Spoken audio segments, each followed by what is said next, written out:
Hello বন্ধুরা, বং কুইজিনে আপনাদের স্বাগত। ঘরে থাকা উপকরণ দিয়ে আজ আমি বানাবো চিলি এগ কারি। চলুন তাহলে বানিয়ে নিই। আমি 4টে ডিম সিদ্ধ করে নিয়েছি। ডিমগুলো ঠিক এরমভাবে আমি কেটে নিচ্ছি মাঝখান দিয়ে। আমার সব ডিম কাটা হয়ে গেছে। এখানে আমি 1 টেবিল চামচ রসুন কোচানো নিয়েছি আর 1/2 টেবিল চামচ আদা কোচানো নিয়েছি। কিছু সবজি নিয়েছি। এখানে আমি মাঝারি সাইজের একটা ক্যাপসিকামের অর্ধেকটা টুকরো টুকরো করে কেটে নিয়েছি। একটা মাঝারি সাইজের পেঁয়াজের পাপড়িগুলো ছাড়িয়ে ঠিক এইভাবে কেটে নিয়েছি।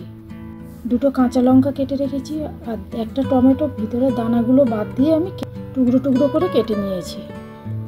এখানে 1/2 টেবিল চামচ কর্নফ্লাওয়ার নিলাম। অল্প একটু জল দিয়ে একটা ব্যাটার বানিয়ে নিলাম।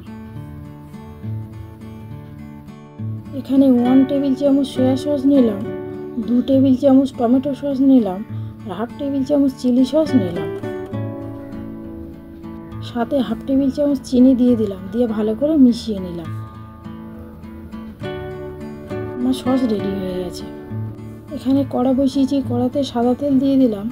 তেলটা গরম হয়ে গেছে, যে ডিমের টুকরোগুলো কেটে রেখেছিলাম সেগুলো দিয়ে দিলাম। ডিমের টুকরোগুলো একটা সাইড ভাজা হয়ে গেছে, আমি উল্টে দিয়েছি। এইভাবে আমি উল্টে পারলে বেশ লাল লাল করে ভেজে আমি তুলে নেব। আর ডিমগুলো ভাজা হয়ে গেছে, আমি তুলে নিচ্ছি। ডিম ভাজার যে তেলটা আছে ওই তেলটা থেকে আমি 2 হাতা তেল আমি তুলে নিলাম। এখানে আদা রসুনটা কুচিয়ে রেখেছিলাম সেটা দিয়ে দিলাম, দিয়ে একটু নাড়াচাড়া করে নেব। জাস্ট কালারটা চেঞ্জ হয়ে গেলে এখানে আমি সবজিগুলো দিয়ে দেব।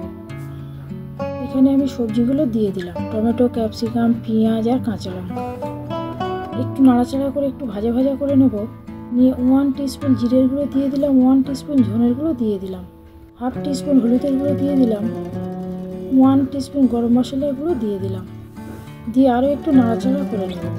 এই সসটা বানিয়েছিলাম ওই সসটা আমি দিয়ে দিলাম। এই সসের বাটিতে অল্প একটু জল দিয়ে জলটাও আমি দিয়ে দিলাম, দিয়ে একটু নাড়াচাড়া করে নেব। দিয়ে পরিমাণ মতো নুন দিয়ে দিলাম। সয়া সসে নুন আছে সেই বুঝে আমি নুনটা এখানে দিলাম।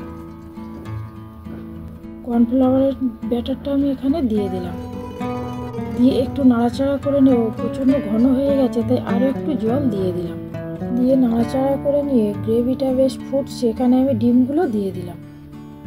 ডিমগুলো দিয়ে আরও একটু নাড়াচাড়া করে নেব। আমার রান্না প্রায় শেষের দিকে। আমার রান্না কমপ্লিট হয়ে গেছে, পরিবেশন করে দিলাম। আমার রান্না যদি ভালো লেগে থাকে কমেন্টের মাধ্যমে জানাবেন।